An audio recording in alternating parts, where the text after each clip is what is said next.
en kort video her, hvordan man installerer et tagvindue fra Fagro. Det her er det andet bedste tagvindue fra Fagro, når det kommer til energioptimering og gennemtrængelighed af varme. Så det her, det er FTT U6 vindue, et rimelig tungt vindue på 53 kilo, og nu er det første gang jeg faktisk monterer sådan et tagvindue, men det var ganske simpelt, når man er en handyman. Det sværeste, det var faktisk at løfte det her vindue fra værelset indenfor og så heroppe på taget, efter at have målt den nøjagtige afstand og sat lægter. Jamen så var der en kammerat, der hjalp mig her med at løfte det op og sætte det på plads, og så kunne jeg faktisk klare resten selv. Et par vigtige tips, når det er, hvis du er handyman eller håndværker og gerne vil installere Fagro vinduer, så er det ikke kun Velux. Fagro er nok den største konkurrent til Velux. Vi har forskellige monteringsmetoder. Når det her det er tegl, så skal de her bøjler og hængsler være monteret ved V, og de øverste bøjler, de hængsler, skal være monteret på den her måde, og dem nedenfor skal være omvendt.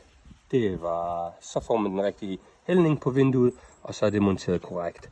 En anden ting er, at man ikke lige skærer tagmembranen helt til, men sørge for, at der eventuelt det vand, der skulle komme ind, det kan løbe ind ved siden af, og så det hul her ikke bliver for stort. Jeg har lavet en lille smule større hul, som jeg kunne lappe med gaffatape, armeret gaffatape, så det er super fint.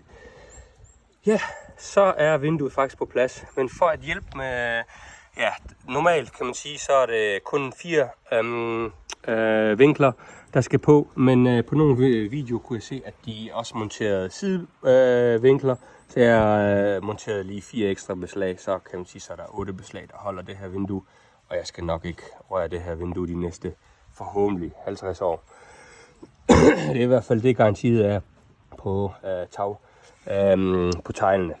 Nå, men for at hjælpe med energioptimering, så køber man til sådan et vindue sådan nogle skørter, kan man sige, en beklædning med noget isoleringsmateriale, og det passer simpelthen så fint hen over det hele.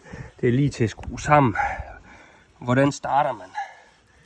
Man starter med at åbne vinduet og skrue den her liste af. Så kan man få det nederste stykke på, sætte rigtigt på listen på, så har man allerede afstand. Her er afstanden her på siderne. Så er en anden vigtig ting, det er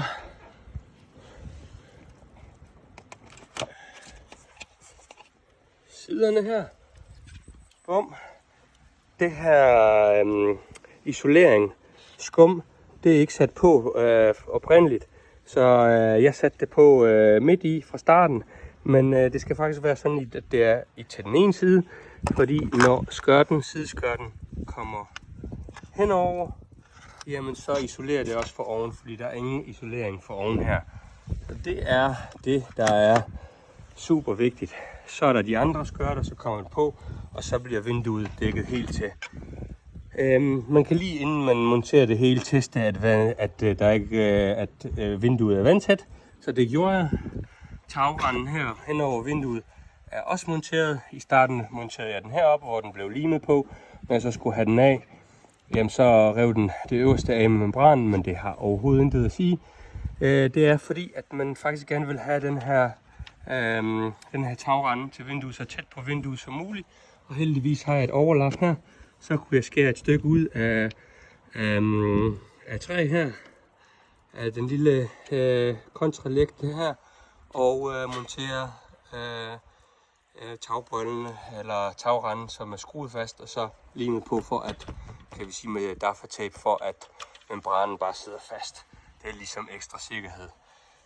Så sidder det er testet, og så kan jeg lige vise jer på den anden side, hvordan det skal se ud, når det er lavet.